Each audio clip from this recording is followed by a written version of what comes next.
and he has a lot of energy around him, and there's a lot of things going on, and I think he means well, but he was just a little intimidated by the show and intimidated by the information coming out, and this, I think, is the first time he's been made aware of a lot of the super soldier programs and what we talk about on this show. So I think that's what frightened him a little bit, unfortunately, and that's maybe why he didn't come on the show.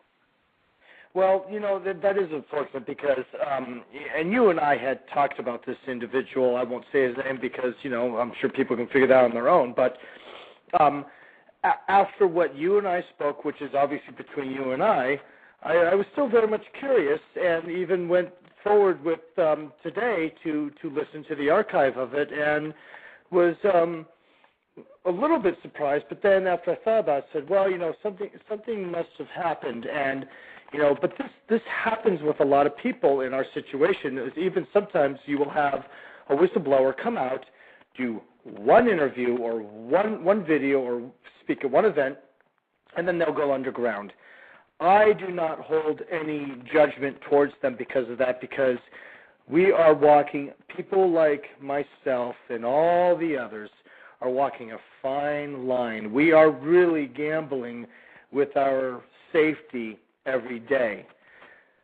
So I do not hold anything against this person. I just hope that at some point he will be able to gather the strength and build up enough of the energy and the light in him to come out and speak out, because it sounds like he's got a lot of information to share. So I just hope that maybe he will listen to this, what I'm saying in this interview, and maybe expand on that, or just, do his own research, because, what people need to realize is that whistleblowers, I will speak for myself and a few of the more well-known whistleblowers that I know personally. It's not like we go out, we say this information, and then we just sit at home and twirl our thumbs. No, I am constantly researching on everything that I was involved with, the small memories, and the research and the whistleblowers that I'm referring to, they know who they are. They do the same thing, because if we do not continue to fine-tune and to discover new things that happen to us or that may relate to us, then we become stagnant, and then we become really no better than the person who is oblivious of everything, that doesn't care, doesn't want to expand his mind on anything. And how can we really understand without learning their language? And part of learning their language is learning what they're doing, what's happened, where we are, and really catching up as to where we are and what's going on in the world. And exactly. And as the global elite is constantly discovering new technology, upgrading new technology. They are finding new methods for control. They are finding new secret and very intelligent ways to manipulate and to cause these false flag events and all of that. So as long as they are not resting, there is no rest for the wicked, so I will not rest either. Now, you speak about them being technologically advanced, and we've mentioned the fact that our lives could be in danger when we talk about this information.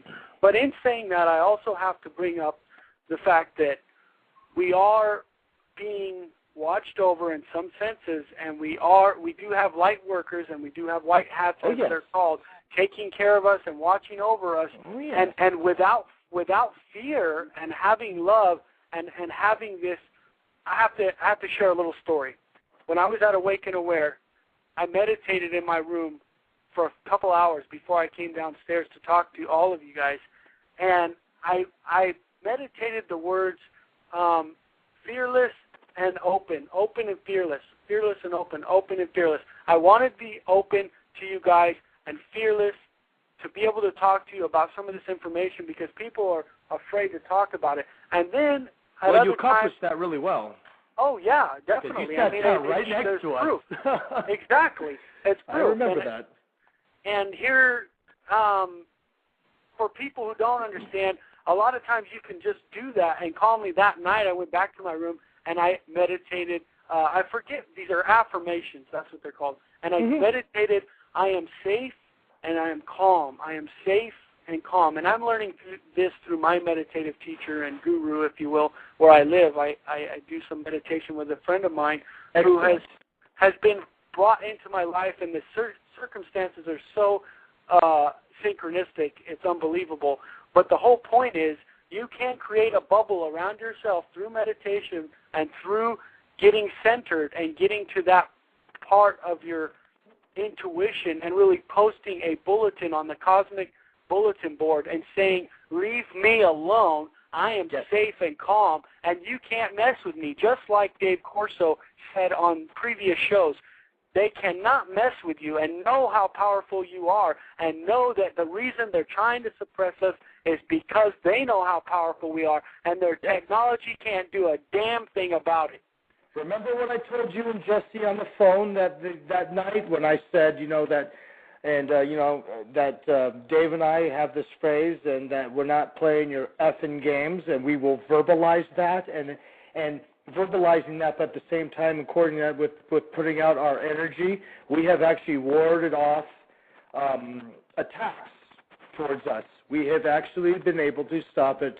And you want to talk about a bubble? I know Dave put out the offer, and you should take him up on that offer. Come out to Dave's house sometime and see what kind of bubble that place is under, that he has created. It is shielded.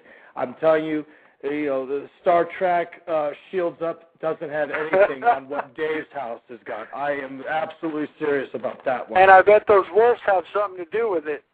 Let me tell you a little bit of story about those wolves.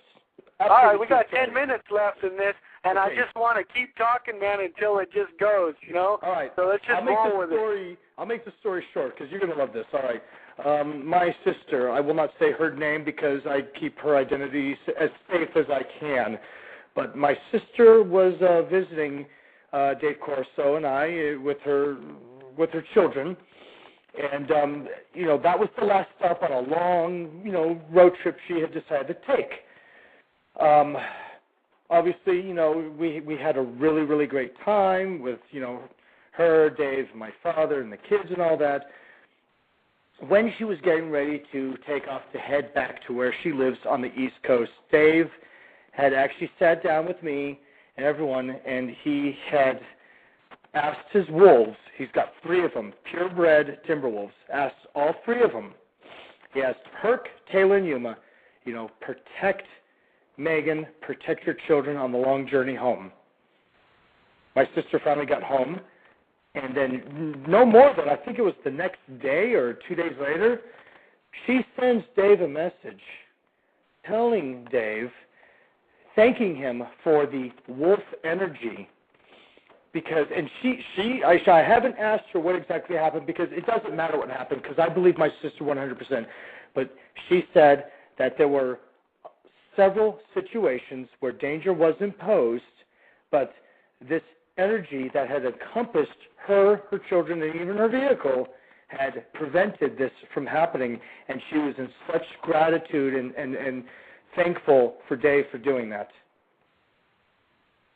I can feel you on that, man. That's a wonderful story, and thank you for sharing and blessing us with that. My father, like I said, had 2 wolves named Shiva and Philo, and I try to put the pieces together here, like I think I'm pretty good at, and I see my father had wolves, my uncle went to the Shasta Mountains, my other uncle is a 33rd degree Freemason on the Blue Lodge, my cousin is high up in the rankings of the Navy, and even with my wife, her father and grandfather were also in the Navy, and her grandfather was part of an elite force in some sense, where he was the only one that was called to work with the Air Force, the Navy, the Army, and the Marines. He was part of all of those different outfits.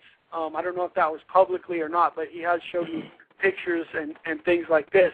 But, when we talk about this stuff and we talk about synchronicity and we talk about bloodlines and everything, sometimes our family members don't want to share this information because they don't, like you're doing, they don't want their family to get hurt, or they don't want their family to, the information sometimes is so much that some people can't handle it. And I really think my father has been very quiet about a lot of